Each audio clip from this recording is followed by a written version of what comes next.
ಶಿರಾದಲ್ಲಿ ರಾಜಕೀಯ ಸಂಚಲನ, ಕಾಂಗ್ರೆಸ್ ಸೇರಲಿದ್ದಾರಾ ಮಾಜಿ ಶಾಸಕ ರಾಜೇಶ್ ಗೌಡ?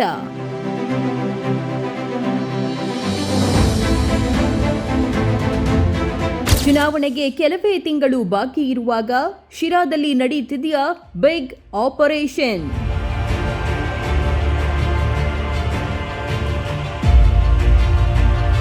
ರಾಜೇಶ್ ಗೌಡ ಕಾಂಗ್ರೆಸ್ಗೆ ಬಂದ್ರೆ ಟಿಬಿ ಜಯಚಂದ್ರ ಅವರ ಮುಂದಿನ ನಡೆ ಏನು?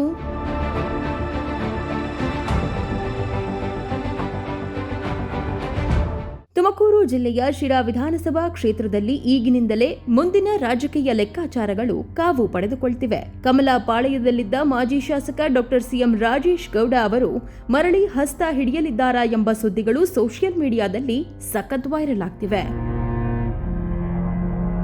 ವೃತ್ತಿಯಿಂದ ವೈದ್ಯರಾಗಿರುವ ಡಾಕ್ಟರ್ ಸಿಎಂ ರಾಜೇಶ್ ಗೌಡ 2020ರ ಶಿರಾ ಉಪಚುನಾವಣೆಯಲ್ಲಿ ಬಿಜೆಪಿಯಿಂದ ಸ್ಪರ್ಧಿಸಿ ಐತಿಹಾಸಿಕ ಗೆಲುವು ಸಾಧಿಸಿದವರು. ಕಾಂಗ್ರೆಸ್ ಕೋಟೆಯಾಗಿದ್ದ ಶಿರಾದಲ್ಲಿ ಮೊದಲ ಬಾರಿಗೆ ಕಮಲ ಅರಳಿಸಿದ ಕೀರ್ತಿ ಇವರಿಗೆ ಸಲ್ಲುತ್ತದೆ. ಇವರ ತಂದೆ ಸಿಪಿ ಮೂಡಲಗಿರಿಯಪ್ಪ ಅವರು ಕಾಂಗ್ರೆಸ್ನ 3 ಬಾರಿಯ ಮಾಜಿ ಸಂಸದರಾಗಿದ್ದವರು. ಹೀಗಾಗಿ ರಾಜೇಶ್ ಗೌಡ ಅವರಿಗೆ ಕಾಂಗ್ರೆಸ್ ನಾಯಕರ ಜೊತೆ ಮೊದಲಿನಿಂದಲೂ ಆತ್ಮೀಯ ಒಡನಾಟವಿದೆ. 2023ರ ವಿಧಾನಸಭಾ ಚುನಾವಣೆಯಲ್ಲಿ ಸೋಲು ಕಂಡ ಬಳಿಕ ಇದೀಗ ಅವರು ಮರಳಿ ಕಾಂಗ್ರೆಸ್ಗೆ ಸೇರಲಿದ್ದಾರೆ ಎಂಬ ವದಂತಿಗಳು ಕ್ಷೇತ್ರದಲ್ಲಿ ತೀವ್ರ ಸಂಚಲನ ಮೂಡಿಸಿದೆ.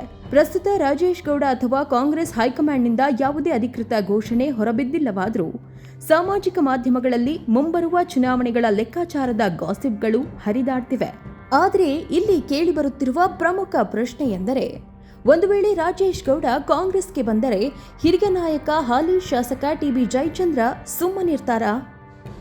ಸಾಂಪ್ರದಾಯಿಕ ವೈರಿಯನ್ನೇ ಪಕ್ಷಕ್ಕೆ ಸೇರಿಸಿಕೊಂಡರೆ ಜಯಚಂದ್ರ ಹಾಗೂ ಅವರ ಬೆಂಬಲಿಗರ ನಡೆ ಏನಿರಬಹುದು ಎಂಬುದು ಈಗ $1 ಮಿಲಿಯನ್ ಪ್ರಶ್ನೆ. ಇತ್ತ ಶಿರಾದಲ್ಲಿ ಜಯಚಂದ್ರ ಅವರ ಪುತ್ರ ಸಂಜಯ್ ಜಯಚಂದ್ರ ಕೂಡ ಸಕ್ರಿಯ ರಾಜಕಾರಣದಲ್ಲಿದ್ದು ಮುಂದಿನ ಕಾಂಗ್ರೆಸ್ ಟಿಕೆಟ್ಗೆ ಆಕಾಂಕ್ಷಿಯಾಗಿದ್ದಾರೆ. ಇಂತಹ ಪರಿಸ್ಥಿತಿಯಲ್ಲಿ ರಾಜೇಶ್ ಗೌಡ ಅವರ ಸೇರ್ಪಡೆಯಾದರೆ ಕಾಂಗ್ರೆಸ್ನೊಳಗೆ ಟಿಕೆಟ್ ಹಾಗೂ ನಾಯಕತ್ವದ ಪೈಪೋಟಿ ತೀವ್ರಗೊಳ್ಳುವುದು ಖಚಿತ. ಜಯಚಂದ್ರ ಅವರ ಅಸಮಾಧಾನವನ್ನ ಶಮನ ಮಾಡಿ ರಾಜೇಶ್ ಗೌಡ ಅವರನ್ನ ಪಕ್ಷಕ್ಕೆ ಸೇರಿಸಿಕೊಳ್ಳುವುದು ಕಾಂಗ್ರೆಸ್ ಹೈಕಮಾಂಡ್ಗೆ ಅಷ್ಟು ಸುಲಭದ ಮಾತಲ್ಲ.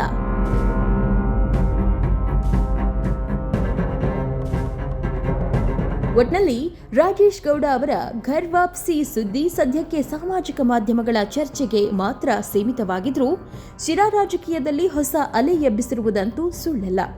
ಮುಂದಿನ ದಿನಗಳಲ್ಲಿ ಈ ವದಂತಿ ನಿಜವಾಗುತ್ತಾ ಅಥವಾ ಕೇವಲ ಊಹಾಪೋಹವಾಗಿಯೇ ಉಳಿಯುತ್ತಾ ಎಂಬುದನ್ನ ಕಾದು ನೋಡಬೇಕಿದೆ.